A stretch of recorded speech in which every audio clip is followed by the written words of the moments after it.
Mga kaibigan, sa episode po na ito ay ipaglilingkod namin sa inyo ang nauukol sa paraan ng pagliligtas ng Panginoong Diyos sa mga tao sa pamamagitan ng ating Panginoong Hesukristo.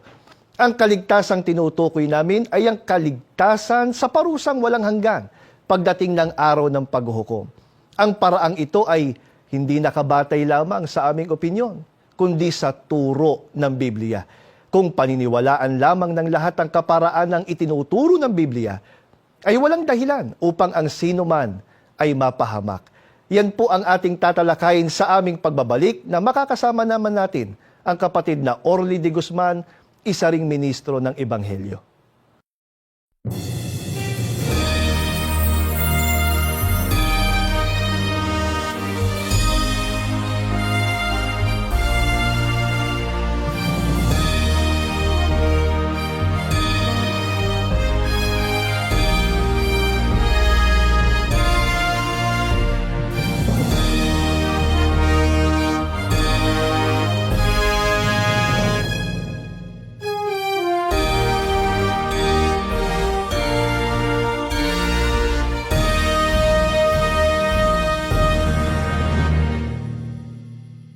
Mga kaibigan, welcome po sa programang ito, ang Iglesia ni Cristo. Samahan po ninyo kami sa gagawin po namin pagtalakay. Ako po ang kapatid na Glenn Mark Mingita at makakasama po natin ngayon ang kapatid na Orly de Guzman, isa rin pong ministro sa loob ng Iglesia ni Cristo. Magandang araw po sa inyo, kapatid na Orly. Ganon din, kapatid na Glenn, Apo. at magandang araw. At magandang araw sa ating mga taga-subaybay at nais nating ipabatid na ang layunin ng ating palatuntunan Apo. makatulong sa ginagawang pagsusuri ng ating mga kababayan. Opo. Ang tatalakayin po natin ngayon, kapatid na Orly, ay yung isang nagiging palaisipan po sa marami nating kapwa-tao. Lalo na kapag ka naririnig po nilang ipinangangaral po ng Iglesia ni Cristo ang tungkol po sa kaligtasan. May mga nagtatanong, di po ba ang Diyos naman ang lumalang sa lahat ng tao? Bakit merong maliligtas, merong mapapahamak pagdating ng araw ng paghuhukom? Totoo, kapatid na Glenn, na ang Diyos ang lumalang sa lahat ng tao. Opo. At totoo din na ayaw ng Diyos na ang taong kanyang nilalang ay humantong sa kapahamakan. Opo. Kaya maling sabihin o mali ring isipin na ang Diyos ay may pagtatangi sa mga tao na kanyang nilalang Opo. Sapagkat ang gusto ng ating Panginoon Diyos ay maligtas ang lahat ng tao na kanyang nilalang. Opo, kaya ipaglingkod na po natin sa mga taga-subaybay po natin. Sa pamamagitan po ng Biblia, ano pong katunayan na hindi po nagtatangi ang ating Panginoong Diyos, kundi ang gusto niya, maligtas po ang lahat. Ganito ang ating bababasa dito sa Biblia. Opo. Babasahin natin itong nakatala dito sa unang Timoteo. Basahin natin itong nakasulat sa 2, ang mga talata ay 3 hanggang talatang 4 ay ganito po ang ating mababasa. Ito'y mabuti at nakalulugod sa paningin ng Diyos na ating tagapagligtas, na siyang may ibig na ang lahat ng mga tao'y mga ligtas at mga kaalam ng katotohanan. Kung napansin ng ating mga taga-subaybay, Opo. sabi sa Biblia, ang nais ng Diyos, ang ibig niya, lahat ng tao ay maligtas.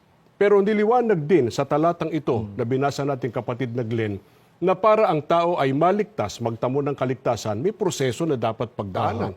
Una, dapat niyang malaman kung ano yung katotohanan ng ikaliligtas.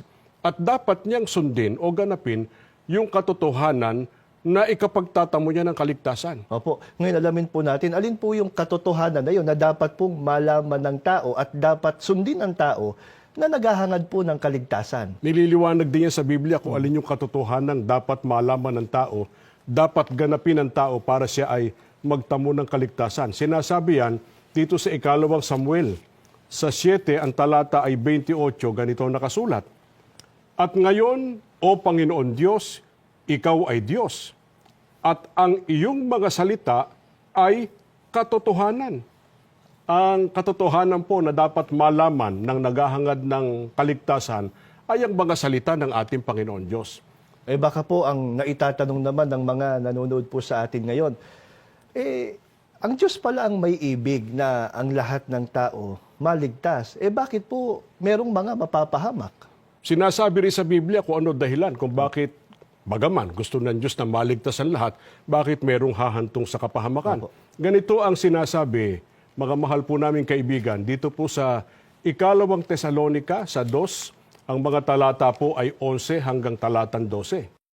Sapagkat hindi nila tinanggap ang katotohanan, ipinaubaya ng Diyos na sila'y malinlang ng espiritu ng kamalian at papaniwalain sa kasinungalingan upang maparusahan ang lahat ng pumili sa kasamaan sa halip na tumanggap sa katotohanan.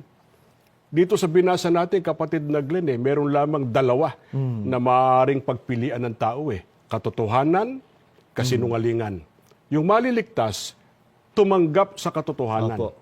Sa kabilang dako, yung ayaw sa katotohanan, na sabi sa ating binasa, sila ay mapapahamak sapagkat pagka tinanggihan ng katotohanan, ang napipili kasi ng tao kasinungalingan. Opo. At yung kasinungalingan, hindi naman yung ikaliligtas ng Opo. tao. Ikapapahamak pa Oo. nga po. Ano po? Kung sila man, kapatid na Glenn, ang mga taong ito ay hahantong sa kapahamakan, ibig lang sabihin, kapatid na Glenn, inaani lang nila ang kanilang gawa at hindi dahil yun ang gusto ng ating Panginoon Diyos. Sa panahong Kristiyano po, kapatid na Orly, may mga tao po ba na ang pinili ay yung hindi naman pinapipili o hindi pinagagawa ng Panginoong Diyos? Meron, kapatid na Glenn. At yan binabanggit dito sa aklat po ng Mateo sa 7, ang mga talata po ay 13 hanggang talata pong 14. Kayo'y magsipasok sa makipot na pintuan, sapagkat maluwang ang pintuan at malapad ang daang patungo sa pagkapahamak, at marami ang dooy nagsisipasok, sapagkat makipot ang pintuan at makitid ang daang patungo sa buhay, at kakaunti ang nangakakasumpong noon. Nais naming mapansin po ninyo, mga mahal naming televiewers, na ang isa po sa ipinagagawa ng ating Panginoon Diyos sa mga tao ay itinuro ng ating Panginoong Hesukristo. Ang sabi po sa ating binasa, kayo anya ay magsipasok sa makipot na pintuan at pinadadaan niya ang tao doon sa makitid na daan. Hindi kahit sa ang pintuan Opo. at hindi kahit sa ang daan. Kaya nga, pinapapasok ng Panginoong Hesukristo ang tao sa makitid na daan sapagkat yun ang patungo sa buhay. Yun ang patungo po sa kaligtasan. At yun din ang ipinapipili ng ating Panginoon Diyos sapagkat ang gusto nga ng ating Panginoon Diyos ay maligtas ang lahat ng tao. At yan po yung katotohanan nakasulat sa Biblia. Pero ang tanong, kapatid na Orly, yung po bang katotohanan yan pong ipinapipili ng Panginoong Diyos na itinuro ng Panginoong Hesukristo, yan po ba ang pinili ng lahat, kung hindi man lahat o ng marami? Hindi sapagkat binasa natin maluwang ang pintuan, malapad ang daan na patungo sa pagkapahamak. Isipin mo patungo sa pagkapahamak. Pero, sabi, marami ang doon ay nagsisipasok. Kaya ang pinili ng marami, kapatid na Glenn, hindi yung ipinapipili ng Diyos Opo. Kasalungat ng itinuturo ng Diyos at ng ating Panginoong Hesukristo. Kaya nga ayaw nila doon sa itinuturong dapat na daan at pasukan Sapagkat doon sa maluwang na daan, doon magagawa po nila yung kung ano man ang kanilang maibigan. Doon magagawa nila yung kanilang bisyo, yung mabuhay sa kalayawan. Kaya nga yung sinasabi ng iba, dito naanya ako sa relihiyong ito. Opo. Dito anya walang bawal Kay magsimba ka, kay hindi ka magsimba, walang pupuna sa iyo. Opo. Kaya yun ang kanilang pinili, samantalang hindi naman yun ang ipinapipili ng Diyos at ng Panginoong Hesukristo. Opo. At yung pinili nila, hindi yun ang patungo sa kaligtasan, sa halip patungo yun sa kapahamakan. Opo. Ngayon, ang tanong naman natin, kapatid na Orly, ang pagpasok po ba sa Iglesia ni Cristo ay pagpasok sa pintuang pinapapasukan sa atin, sa lahat ng tao, ng ating Panginoong Diyos at ng ating Panginoong Hesukristo? Buti na itanong mo yan kasi merong mga nangangantyaw sa atin. Iba daw yung ating itinuturo kaysa itinuro ng Diyos at ng ating Panginoong Hesukristo. Ang sabi raw ng Panginoong Hesukristo, pumasok sa pintuan, tayo daw, ang sinasabi natin, pumasok sa Iglesia ni Cristo. Hindi po magkaiba yun Yun din po ang pag-anib sa Iglesia, yung pagpasok sa pintuan na pinapapasukan ng ating Panginoong Hesukristo. Ang katunayan po, kung babasahin po natin itong saling ito ng Biblia, Revised English Bible, sa pagkakaliwat sa Pilipino, dito po sa Juan, sa 7 at 9, ganito ang atin pong bababasa. Kaya muling nagsalita si Jesus. Buong katotohanang sinasabi ko sa inyo, ako ang pintuan ng kulungan ng mga tupa. Ako ang pintuan, ang sino mang pumasok sa loob ng kawan, sa pamamagitan ko ay maliligtas. Ang pumasok po sa ating Panginoong Hesukristo pumasok o pumaloob sa kawan. At ang pumasok sa kawan, ginarantihan ng tagapagligtas, maliligtas. Yung binasa natin kanina, yung papasok sa makipot na pintuan, patungo sa buhay Itong binasa natin, ang papasok sa pintuan, mapapaloob sa kawan, magtatamo ng kaligtasan. Kaya hindi iba ang pagpasok sa pintuan na itinuro ng Panginoong Hesukristo kaysa pagpasok sa kawan na yun din ang Iglesia ni Kristo. Opo, sinasabi po ng iba, tama yung binabanggit po ng Panginoong Hesukristo na tagapagligtas, pumasok ang tao sa loob ng kawan. Wala naman daw doon sa Biblia na sinasabing ang kawan ay Iglesia ni Kristo. Ang kawan po ay ang Iglesia ni Kristo. At gaya po ng binanggit natin kanina, ang katotohanan kasi nasa Biblia. Opo. Kaya Biblia pong ating babasahin dito po sa Aklat ng Mga Gawa sa 20:28. Dito po sa saling ito ng Biblia na isinalin po ni George M. Lamsa, ililiwat na po natin sa Pilipino ang talata na binanggit po natin. Ingatan niyo kung gayon ang inyong sarili at ang buong kawan. Narito'y hinirang kayo ng Espiritu Santo na mga katiwala upang pakanin ang Iglesia ni Kristo na binili niya ng kanyang dugo. Dito tiniyak na ang kawan ay ang Iglesia ni Kristo. Kaya yung pagpasok sa kawan, yun din ang pagpasok sa Iglesia ni Kristo, hindi magkaiba yun. Bakit po tiniyak po ng Biblia na kapag ang tao pumasok sa loob ng kawan o sa Iglesia ni Kristo, nakatitiyak ng kaligtasan? Sapagkat tiniyak din sa talatang binasa natin, ng Iglesia ni Kristo ang tinubos, binili ng dugo ng Panginoong Hesukristo. Gaano po kahalaga yung kapatid na Orly na ang tao masakop ng pagtubos ng Panginoong Hesukristo ng kanyang dugo? Pagka ang tao'y natubos ng dugo ng Panginoong Hesukristo, napatawad sa kasalanan. Yung kasing kasalanan ng naging dahilan kung bakit ang tao'y nahatulan ng kaparusahang walang hanggan Apo. Pero pagka ang tao'y pumasok sa Iglesia ni Kristo, natubos siya ng dugo ng Panginoong Hesukristo. Apo. Pag natubos ng dugo ng Panginoong Hesukristo, napatawad sa kasalanan. Kaya wala nang dahilan. Wala na yung hadlang sa kaligtasan. Kailangan lang manatili doon sa katotohanan na itinuro ng ating Panginoong Hesukristo. Opo. Yung sinasabi naman ng iba, kapatid na Orly, di ba ang tagapagligtas ay ang Panginoong Hesukristo? Bakit daw sinasabi natin na kailangan ang tao pumasok pa sa Iglesia ni Kristo para maligtas? Bago po natin sagutin yan, kapatid na Orly, mga kaibigan, yan pong katanungan yan ang sasagutin po sa atin sa amin pong pagbabalik. Manatili po kayo nakasubaybay.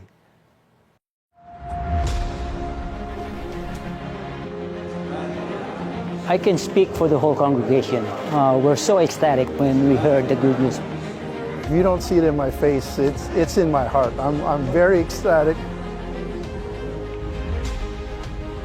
Vallejo, a city shaped by its maritime heritage and vibrant diversity, had been home to members of the Church of Christ for the past 54 years. As church membership has grown here, so too has the need to find a fitting and permanent place of worship for members in Vallejo. Formerly owned by the First United Methodist Church, the property features 30,078 square feet of space. Constructed in 1925, the building houses a grand sanctuary that currently accommodates 300, a pipe organ, a balcony, and 2 stories of multiple functional spaces. The opportunity to acquire the building came as the former owners faced steadily declining membership over several years, a trend accelerated by the sudden impact of the COVID-19 pandemic. As the property was officially handed over to the Church of Christ, members stood in awe, witnessing a blessing they had long prayed for. And for the pioneers like Daniel, this moment carried an even deeper meaning as they reflected on how far their faith had brought them. The first worship service was at my mother's house. It was in the 70s. The current building that we're in, that we were renting at one time, it came up for sale. We purchased it, and we've been there ever since. And now we're about to enter this building. We've been having devotional prayers, asking God to help us find a place. He's finally answered our prayers. He's given us this very beautiful building. We promised God we would use it to worship Him with the fullness of our hearts. We trust God. We held on to His promises, Even with the hard and trying times nowadays, the church keeps growing and we keep purchasing more houses of worship. This only proves that this is the work of God. The growing number of the brethren in the congregation of Vallejo had been so fast that there is a need for a new building to be used for the place of worship. And we are so thankful for our Almighty God. The place of worship for the members of the Church of Christ is so important because in the place we worship our Almighty God. That's also the place where we hold our prayers to our Almighty God. It is our refuge. It gives us more inspiration to go on, especially during these days of difficulties and troubles. For the members in Vallejo, this milestone represents not only a reason to celebrate, but a promising beginning that brings renewed hope for spiritual growth and strengthened unity. So it's a very unique property in its age and being kind of a cornerstone in the Vallejo community with a long, long history, deep roots. Looking forward to visiting and taking into service here once you guys are ready to go. Absolutely. For us to be able to renovate it to use, so I think we can get that done pretty soon. It's a very large property. There are also other large expansion areas, so we can accommodate over 1,000 brethren here easily in this property. It fits the growing needs of the brethren here in this area because they really needed a larger place to continue to serve God. With the purchase finalized, members eagerly await the start of renovations. They look forward to the day this house of worship will be dedicated to God and the opportunity to continue sharing their faith to the surrounding neighborhood. Acquiring this building will give the Church of Christ great presence in Vallejo. This building will not only meet the spiritual needs of the brethren in our locale, but it will shine as a light of the world. The purchase of this worship building stands as a source of inspiration for Church of Christ members in Vallejo and across Northeast California, a testament to God's enduring guidance and care for His people. From Vallejo, California, I'm Brother Michael Guerrero reporting for the Iglesia Ni Cristo News Network. Welcome back po mga kaibigan. Ang naiwan po nating tanong kanina, kapatid na Orly, at yun nga po inaabangan ng mga nakasubaybay po sa atin. Kung ang ating Panginoong Hesukristo ang siyang tagapagligtas, bakit daw itinuturo pa ng Iglesia ni Cristo na kailangan ng pagpasok sa Iglesia ni Cristo upang ang tao'y maligtas? Totoo, kapatid na Glenn, ang Panginoong Hesukristo ang tagapagligtas. Siya ang kakasangkapanin ng Panginoon Diyos sa pagliligtas sa mga tao. Pero magliligtas ang ating Panginoong Hesukristo sa pamamagitan ng Iglesia ni Cristo. At yan ang pinatutunayan sa atin ng Biblia. Ganito ang ating bababasa, mga mahal po naming televiewers, dito sa aklat ng Efeso sa 5, ang mga talata po ay 23 at 32, ganito sinasabi. Sapagkat ang lalaki ang ulo ng kanyang asawa, tulad ni Kristo na siyang ulo ng iglesia na kanyang katawan at siyang tagapagligtas nito. Isang dakilang katotohanan ang inihahayag nito. Ang kaugnayan ni Kristo sa iglesia ang tinutukoy ko. Tama po na kilalanin natin ang ating Panginoong Hesukristo na ating tagapagligtas. Yun po kasi ang nasa Biblia. Subalit ang kumikilala, kapatid na Glenn, sa ating Panginoong Hesukristo bilang kanyang tagapagligtas ay dapat nasa loob ng iglesia na kanyang ililigtas. Kinikilala rin yung iglesyang ililigtas ng mismong tagapagligtas o ng ating Panginoong Hesukristo. Yan ang proseso na itinuturo po sa atin ng ating Panginoong Diyos sa pamamagitan po ng mga katotohanan niya na nakasulat sa Biblia. Na kapag ginawa po yan ng tao, maghahatid po sa atin sa pagtatamo ng kaligtasan. Kaya yung sinasabi nila, bakit daw yung mga walang relihiyon, hindi na lang yun ang ating puntahan. Pag may relihiyon, wag na raw. Ano man ang sitwasyon ng tao, ano man ang kalagayan sa buhay, kay may relihiyon o wala, mabuti man ang karakter o hindi, nangangailangan po ng kaligtasan, kailangan niya ang Iglesia ni Cristo. Kaya lahat ng tao ay sinisikap nating maabot ng pangangaral ng Ebanghelyo para sila man magkaroon ng malaking pag-asa sa pagtatamo ng kaligtasan sa pamamagitan ng pag-anib at pamamalagi sa tunay na Iglesia ni Cristo. Mga kaibigan, yan po ang dahilan. Kaya kailanman ay hindi po kami nagsasawang anyayahan po kayo na patuloy po kayong magsuri sa mga aral ng Panginoong Diyos na amin pong sinasampalatayanan dito po sa loob ng Iglesia ni Cristo, sapagkat pinakahahangad po namin na matupad ang napakadakilang hangarin ng ating Panginoong Diyos, gaya po ng mababasa sa unang Timoteo 2:3-4, na ang lahat ng tao'y maligtas at makaalam ng katotohanan. Mga kaibigan, bago po tayo maghiwa-hiwalay, samahan po ninyo kami sa isa pong panalangin.